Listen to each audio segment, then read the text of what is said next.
Hi എല്ലാവർക്കും റൂട്ടയുടെ പുതിയൊരു വീഡിയോയിലേക്ക് സ്വാഗതം. അപ്പോൾ നമ്മൾ ഇന്ന് നോക്കാൻ പോകുന്നത് നമ്മുടെ CPOയുടെ സ്പെഷ്യൽ ടോപ്പിക്സിലെ കുറച്ച് ചോദ്യങ്ങളാണ്. അപ്പോൾ ടൈം കളയാതെ നമുക്ക് ഒന്നാമത്തെ ചോദ്യം നോക്കാം. IPC 314 വകുപ്പ് പ്രകാരം പരമാവധി തടവ് ശിക്ഷ എത്ര വരെയാണ്? IPC 314 വകുപ്പാണ്. അപ്പോൾ ഈ ഒരു IPC 314 വകുപ്പ് പ്രകാരം പരമാവധി തടവ് ശിക്ഷ എത്ര വർഷം വരെയാണ്? 10 വർഷം വരെയാണ്. അപ്പോൾ IPC 314 വകുപ്പ് പ്രകാരം പരമാവധി തടവ് ശിക്ഷ എത്രയാണ്? അത് 10 വർഷം വരെയാണ്. അടുത്ത ചോദ്യം ഒരു സർക്കാർ ഉദ്യോഗസ്ഥൻ വിശ്വാസവഞ്ചന ചെയ്യുന്നത് കുറ്റകരമാണ് എന്ന് പറഞ്ഞിട്ടുള്ള സെക്ഷൻ ഏതാണ്? ഒരു സർക്കാർ ഉദ്യോഗസ്ഥൻ വിശ്വാസവഞ്ചന ചെയ്യുന്നത് കുറ്റമാണ് എന്ന് പറയുന്ന വകുപ്പ് ഏതാണ്? സെക്ഷൻ 409. അപ്പോൾ സെക്ഷൻ 409 പറയുന്നത് എന്താണ്?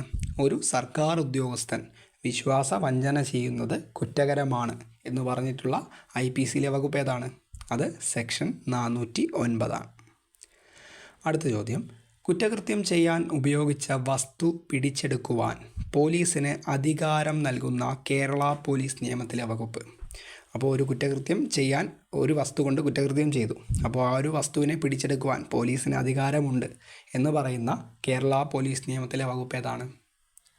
സെക്ഷൻ 39. അപ്പോൾ കുറ്റകൃത്യം ചെയ്യാൻ ഉപയോഗിച്ച വസ്തു പിടിച്ചെടുക്കുവാൻ പോലീസിന് അധികാരം നൽകുന്ന കേരള പോലീസ് നിയമത്തിലെ വകുപ്പ് ഏതാണ്? അത് സെക്ഷൻ 39. അടുത്ത ചോദ്യം, വിനോദസഞ്ചാരികളുടെയും തീർത്ഥാടകരുടെയും സേവനത്തിനായി പോലീസ് ഉദ്യോഗസ്ഥരെ നിയമിക്കാൻ പ്രത്യേക യൂണിറ്റുകൾ രൂപവൽക്കരിക്കുന്നത് കേരള പോലീസ് നിയമത്തിലെ ഏത് വകുപ്പ് അനുസരിച്ചാണ്? അപ്പോൾ പ്രത്യേക വിങ്ങുകൾ, യൂണിറ്റുകൾ, ബ്രാഞ്ചുകൾ അതിനെക്കുറിച്ച് കേരള പോലീസ് നിയമത്തിൽ ഒരു സെക്ഷനിൽ പറയുന്നുണ്ട്. ആ സെക്ഷൻ ഏതാണ്? സെക്ഷൻ 21. അപ്പോൾ വിനോദസഞ്ചാരികളുടെയും തീർത്ഥാടകരുടെയും സേവനത്തിനായി പോലീസ് ഉദ്യോഗസ്ഥരെ നിയമിക്കാൻ പ്രത്യേക യൂണിറ്റുകൾ രൂപവൽക്കരിക്കും എന്ന് കേരള പോലീസ് നിയമത്തിലെ ഏത് വകുപ്പിലാണ് പറഞ്ഞിരിക്കുന്നത്? സെക്ഷൻ 21. അടുത്ത ചോദ്യം, കേരള പോലീസ് നിയമത്തിലെ 14 വകുപ്പ് പ്രകാരം സേനയിലെ ഏറ്റവും താഴ്ന്ന പദവിയിലുള്ള ഉദ്യോഗസ്ഥനാരാണ്? ആരാണത്? അത് പോലീസ് കോൺസ്റ്റബിൾ അല്ലെങ്കിൽ സിവിൽ പോലീസ് ഓഫീസർ എന്ന് പറയുന്ന പോലീസ് കോൺസ്റ്റബിളാണ് ഏറ്റവും താഴ്ന്ന പദവിയിലുള്ള ഉദ്യോഗസ്ഥൻ. അപ്പോൾ കേരള പോലീസ് നിയമത്തിലെ 14 വകുപ്പ് പ്രകാരം സേനയിലെ ഏറ്റവും താഴ്ന്ന പദവിയിലുള്ള ഉദ്യോഗസ്ഥനാരാണപ്പോൾ? അത് പോലീസ് കോൺസ്റ്റബിളാണ്, അല്ലെങ്കിൽ നമ്മളിപ്പോൾ പറയുന്നത് സിവിൽ പോലീസ് ഓഫീസർ എന്നാണ് പറയുന്നത്. അപ്പോൾ ഇത് 14 വകുപ്പിലാണ് പറഞ്ഞിരിക്കുന്നത്. അപ്പോൾ അതിൽ ഏറ്റവും താഴ്ന്ന പദവിയിലുള്ള ഉദ്യോഗസ്ഥനാരാണ്? അത് സിവിൽ പോലീസ് ഓഫീസറാണ്. അടുത്ത ചോദ്യം, സ്ത്രീകൾക്ക് വനിതാ പോലീസിൻ്റെ സാന്നിധ്യത്തിൽ സ്വകാര്യതയോടെ പരാതി നൽകാൻ സൗകര്യം നൽകും എന്ന് പറയുന്ന കേരള പോലീസ് നിയമത്തിലെ വകുപ്പ് ഏതാണ്? ഒന്നുകൂടി പറയാം. സ്ത്രീകൾക്ക് വനിതാ പോലീസിൻ്റെ സാന്നിധ്യത്തിൽ സ്വകാര്യതയോടെ പരാതി നൽകുവാൻ സൗകര്യം നൽകുന്ന കേരള പോലീസ് നിയമത്തിലെ വകുപ്പ് ഏത് വകുപ്പാണ്? അത് സെക്ഷൻ 8. അപ്പോൾ സ്ത്രീകൾക്ക് വനിതാ പോലീസിൻ്റെ സാന്നിധ്യത്തിൽ സ്വകാര്യതയോടെ പരാതി നൽകാൻ സൗകര്യം നൽകുന്ന കേരള പോലീസ് നിയമത്തിലെ വകുപ്പ് ഏതാണ്? അത് സെക്ഷൻ 8. അടുത്ത ചോദ്യം, കേരള പോലീസ് നിയമത്തിലെ 69 വകുപ്പ് എന്തുമായി ബന്ധപ്പെട്ടിരിക്കുന്നു? ചോദ്യം ഒന്നുകൂടി, കേരള പോലീസ് നിയമത്തിലെ 69 വകുപ്പ് എന്തുമായിട്ടാണ് ബന്ധപ്പെട്ടിരിക്കുന്നത്? അഗ്നിബാധ, ദുരന്തം തുടങ്ങിയവ ഉണ്ടാകുമ്പോഴുള്ള നടപടികളെക്കുറിച്ചാണ് കേരള പോലീസ് നിയമത്തിലെ 69 വകുപ്പ് പറയുന്നത്. അപ്പോൾ കേരള പോലീസ് നിയമത്തിലെ 69 വകുപ്പ് എന്തിനെക്കുറിച്ചാണ് പറയുന്നത്? അഗ്നിബാധ, ദുരന്തം തുടങ്ങിയവ ഉണ്ടാകുമ്പോഴുള്ള നടപടി ക്രമത്തെക്കുറിച്ച്. അടുത്ത ചോദ്യം, ശബ്ദമലിനീകരണ നിയന്ത്രണവുമായി ബന്ധപ്പെട്ട കേരള പോലീസിലെ വകുപ്പ് ഏതാണ്? ശബ്ദ മലിനീകരണ നിയന്ത്രണവുമായി ബന്ധപ്പെട്ട കേരള പോലീസ് നിയമത്തിലെ വകുപ്പ് അത് സെക്ഷൻ 77. അപ്പോൾ ശബ്ദമലിനീകരണ നിയന്ത്രണവുമായി ബന്ധപ്പെട്ട കേരള പോലീസ് നിയമത്തിലെ വകുപ്പ് ഏതാണ്? അത് സെക്ഷൻ 77. അടുത്ത ചോദ്യം, പോക്സോ നിയമത്തിലെ 3-ാം വകുപ്പ് എന്തിനെക്കുറിച്ചാണ് പറയുന്നത്? പോക്സോ നിയമത്തിലെ 3-ാം വകുപ്പ് എന്തിനെക്കുറിച്ച് പറയുന്നു? അത് പെനിട്രേറ്റീവ് സെക്ഷൽ അസാൾട്ടിനെ കുറിച്ച്. അപ്പോൾ പോക്സോ നിയമത്തിലെ 3-ാം വകുപ്പ് എന്തിനെക്കുറിച്ച് പറയുന്നു? പെനിട്രേറ്റീവ് സെക്ഷൽ അസാൾട്ടിനെ കുറിച്ചാണ് പോക്സോ നിയമത്തിലെ 3-ാം വകുപ്പ് പറയുന്നത്. അടുത്ത ചോദ്യം, തെറ്റായ പരാതിയോ വിവരമോ നൽകുന്നത് കുറ്റകരമാണെന്ന് പറയുന്ന പോക്സോ നിയമത്തിലെ വകുപ്പ്.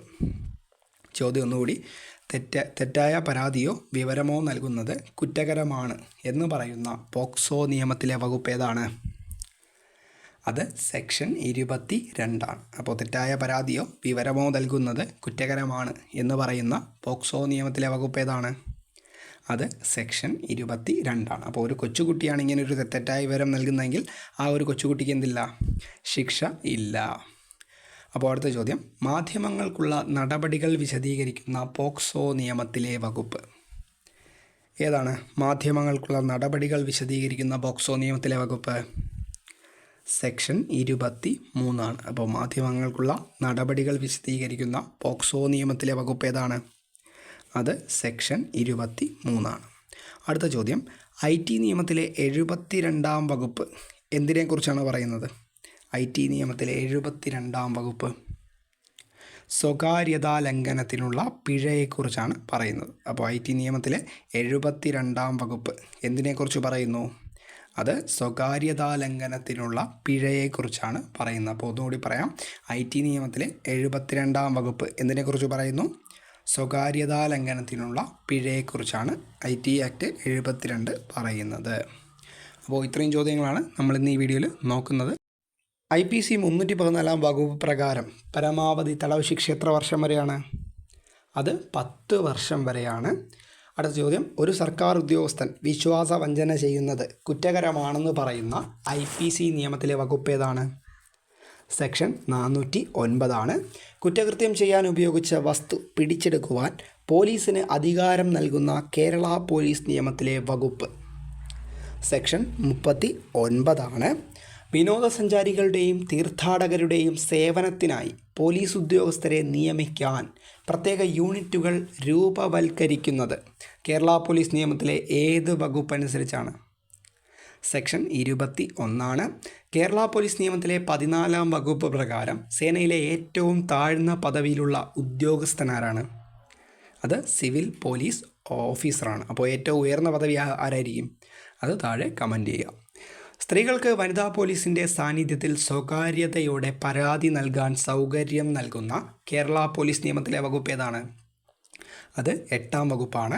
കേരള പോലീസ് നിയമത്തിലെ 69-ാം വകുപ്പ് എന്തിനെക്കുറിച്ച് പറയുന്നു? അഗ്നിബാധ, ദുരന്തം തുടങ്ങിയവ ഉണ്ടാകുമ്പോഴുള്ള നടപടി ക്രമത്തെക്കുറിച്ച്. ശബ്ദമലിനീകരണ നിയന്ത്രണവുമായി ബന്ധപ്പെട്ട കേരള പോലീസ് നിയമത്തിലെ വകുപ്പ് ഏതാണ്? സെക്ഷൻ 77 ആണ്. പോക്സോ നിയമത്തിലെ 3-ാം വകുപ്പ് എന്തിനെക്കുറിച്ച് പറയുന്നു? പെനിട്രേറ്റീവ് സെക്ഷൽ അസാൾട്ടിനെ കുറിച്ച് പറയുന്നു. തെറ്റായ പരാതിയോ വിവരമോ നൽകുന്നത് കുറ്റകരമാണ് എന്ന് പറഞ്ഞിരിക്കുന്ന പോക്സോ നിയമത്തിലെ വകുപ്പ് സെക്ഷൻ 22 ആണ്. മാധ്യമങ്ങൾക്കുള്ള നടപടികൾ വിശദീകരിക്കുന്ന പോക്സോ നിയമത്തിലെ വകുപ്പ് അത് സെക്ഷൻ 23 ആണ്. IT നിയമത്തിലെ 72-ാം വകുപ്പ് എന്തുമായി ബന്ധപ്പെട്ടിരിക്കുന്നു? 72-ാം വകുപ്പ് IT ആക്ടിൽ അത് സ്വകാര്യതാ ലംഘനത്തിനുള്ള പിഴയെക്കുറിച്ചാണ് പറഞ്ഞേക്കുന്നത്. അപ്പോൾ നമ്മൾ ഇന്ന് ഈ വീഡിയോയിൽ ഇത്രയും ചോദ്യങ്ങളാണ് നോക്കിയത്.